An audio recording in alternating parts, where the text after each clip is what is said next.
मोठी बातमी समोर येते। अथर्व साळवींचं पत्र सोशल मीडियावर आता व्हायरल झालेलं आहे। फेसबुकवरून अथर्व साळवींचं रत्नागिरीकरांना आता भावनिक पत्र लिहिण्यात आलेलं आहे। अथर्व साळवी राजन साळवींचे पुत्र।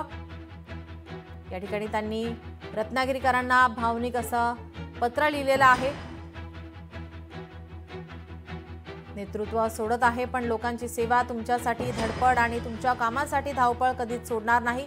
राजकारण बदलू शकतं, पद येतात जातात, पण नातं ते मात्र कायम राहतं, तुमचं आणि माझं, अशी भावनिक स्टेटस ठेवून अथर्व साळवी प्रभागातील नागरिकांसमोर। राजन साळवी यांच्या मुलाला शिवसेनेने रत्नागिरी नगर परिषदेमधून उमेदवारी नाकारली आणि त्यानंतर हे भावनिक पत्र या ठिकाणी त्यांनी लिहिलेलं आहे।